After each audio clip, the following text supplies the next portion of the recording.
Dear Prep 2, this is the continuity of Jane Eyre, Part 6. In Part 5, we said that Jane Eyre knew that Mr. Rochester is the owner of Thornfield Hall. Okay, and she met him in the street and she helped him when he fell down his horse. She helped him another time when there was a fire coming from his room. So she helped our hero, Mr. Rochester, twice. Okay. Did she know who made the fire? We didn't know, asked Jane. She asked Mrs. Fairfax and she told her that maybe one of the servants, her name is Grace Poole. She is a little bit strange. She may have caused the fire, but we are not sure. Mr. Rochester is a very rich gentleman. He is used to traveling abroad. He rarely stays at Thornfield Hall. He usually travels with his friends, having fun, and stays with them. Page 12. He is going to stay with his friends.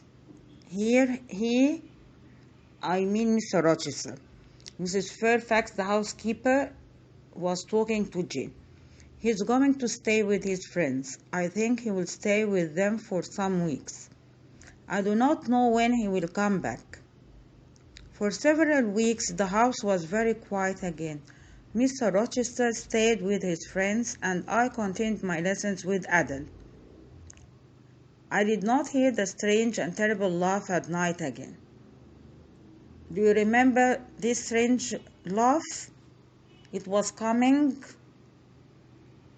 near Jane's room, and then Jane opened the room and she found smoke coming from Mr. Rochester's room. During his stay outside Thornfield Hall, she didn't listen to this terrible laugh. One day, Mrs. Fairfax showed me a letter from Mr. Rochester. He is coming back, she said, and he is bringing a lot of visitors with him. I am going to be very busy getting everything ready. Miss Blanche Ingram is coming too. She is very beautiful. Here Mrs. Fairfax told Jane that Mr. Rochester sent a letter informing them to prepare the house because he is coming back and inviting his friends. Among these friends, a lady called Miss Blanche Ingram. Mr. Rochester and his friends arrived. The visitors were all rich, important people. Miss Blanche Ingram was among them. She was beautiful but very proud. Some of the visitors were nice to me, but the others did not notice me. I was too poor and unimportant. This is Jane's analysis of the visitors. She saw that they were so rich, like Mr. Rochester, and very important people. Unlike her, she had no relatives. She was poor. Then she compared herself to Miss Blanche Ingram. Miss Ingram never spoke to me. She was not interested in me, but she seemed to be interested in Mr. Rochester. She always seemed to enjoy her conversations with him. They often went out riding together. I think Mr. Rochester will marry Miss Ingram, said Mrs. Fairfax. This is Mrs. Fairfax, the housekeeper's point of view.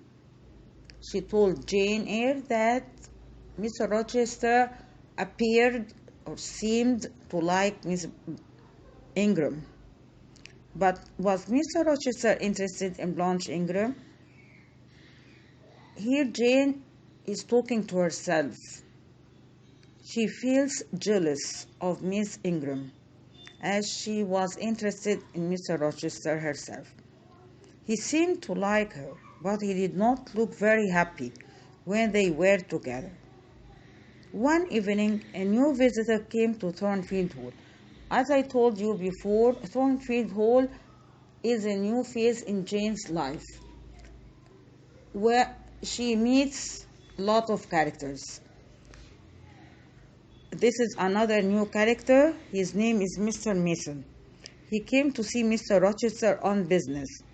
Mr. Mason told us that he and Mr. Rochester were old friends. But Mr. Rochester was not very pleased to see Mr. Mason, and we are going to know why. When Mr. Rochester heard the name Mr. Mason from the West Indies, he was surprised and his face turned white.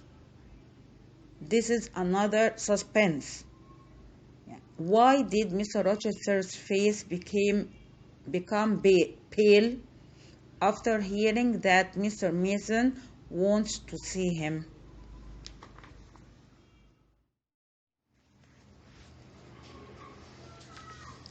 That night, Mr. Rochester and Mr. Mason talked for a long time. At last, very late at night, they went to bed. Soon, everyone in the house was asleep. Suddenly, I woke up. I heard a terrible scream from somewhere over my head. Then, everything was very quiet again. I listened carefully, and then I heard a lot of noise from above my head. There seemed to be fighting in the room above.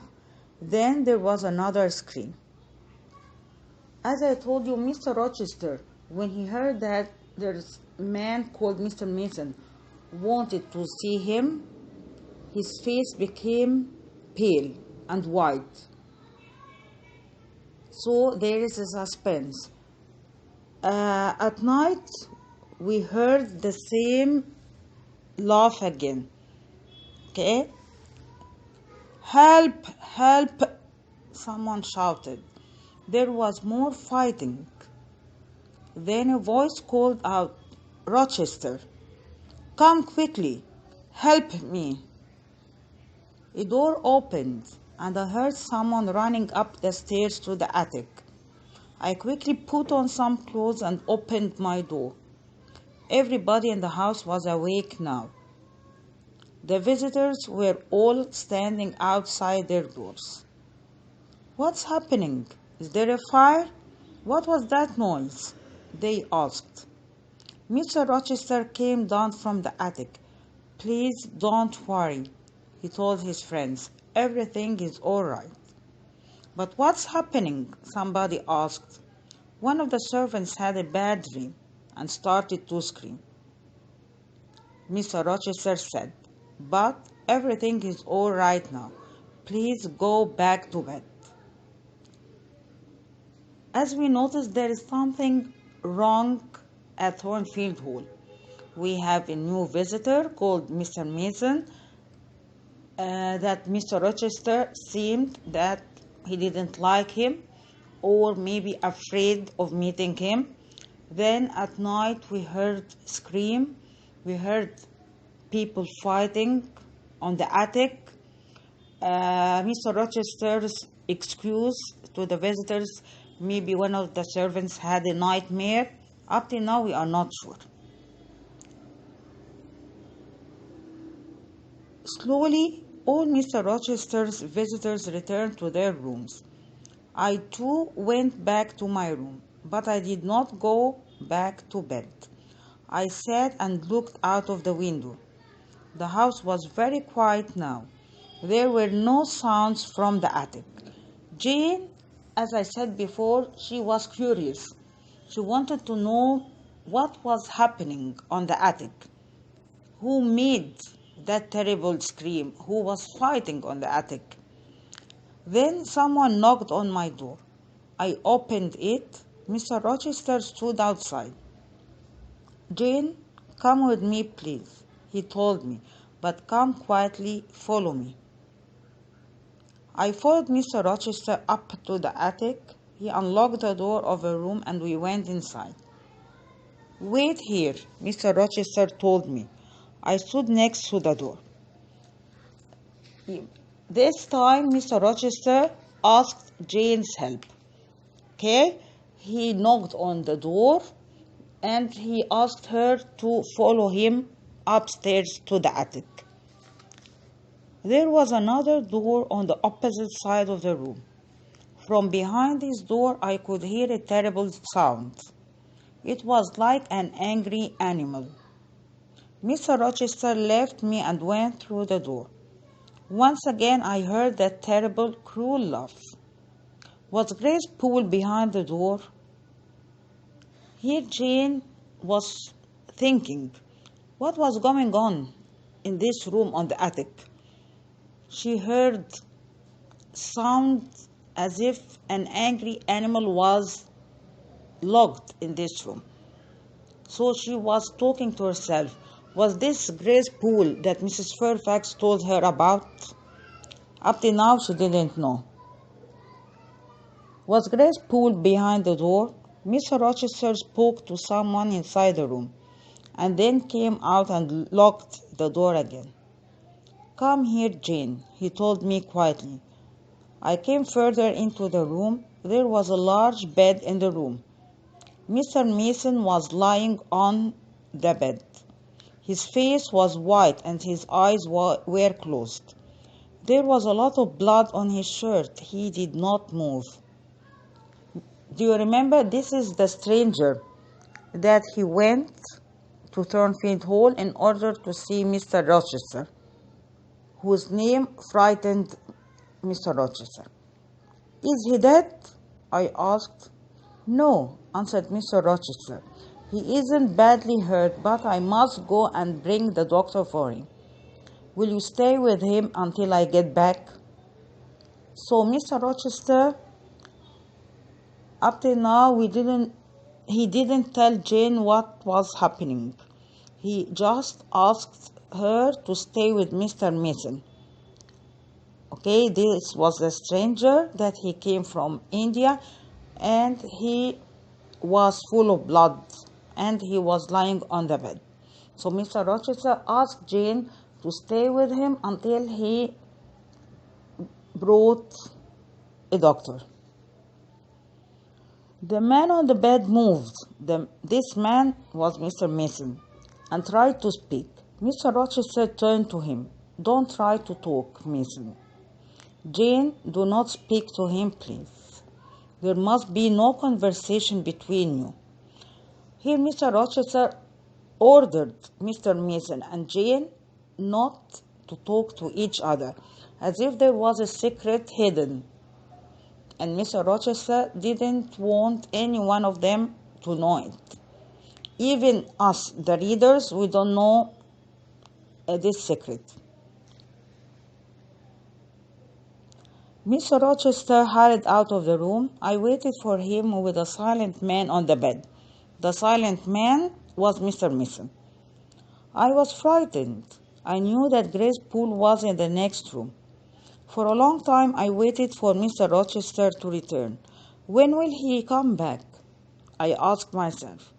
At last morning came and Mr. Rochester returned with the doctor. While the doctor was looking after Mr. Mason, Mr. Rochester spoke to me. Thank you for all your help, Jane. Mason is going to leave Thornfield Hall now. The doctor will take him away, he told me. We helped Mr. Mason down the stairs and out of the house. It was still early, and the other people in the house were still asleep. Take care of poor Mason, said Mr. Rochester to the doctor. Soon he will be able to go back home to the West Indies. Before he left, Mr. Mason said something very strange. Mr. Rochester looked sad. I promise I will always look after her. As I told you, here Mr. Rochester promised Mr. Mason that he will look after her. And we don't know who is her. We don't know this pronoun refers to whom. I started to go back to the house. Don't go, Jane, said Mr. Rochester. Come into the garden, talk to me. Here Mr. Rochester was going to tell Jane what was happening. We went into the garden. We means Mr. Rochester and Jane. What a night, he said. Were you frightened, Jane? Yes, I was frightened.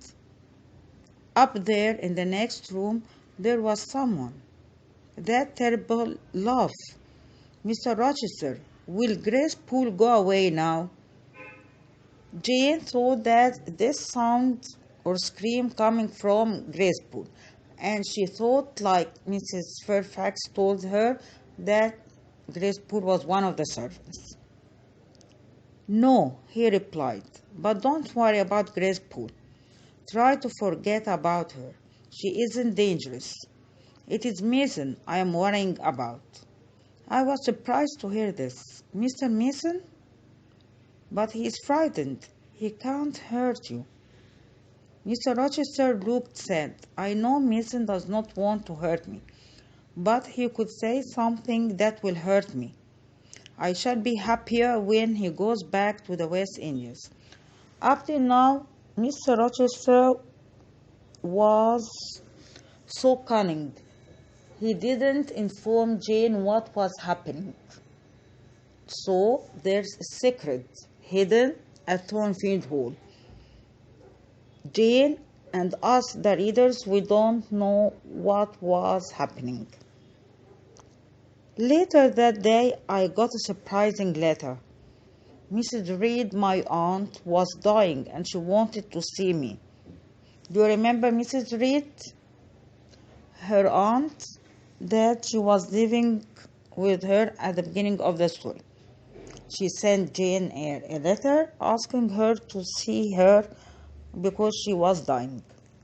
It was a long journey to her home. When I got there, I heard that my cousin John was dead. Mrs. Reed was very ill. At first, she did not want to speak to me.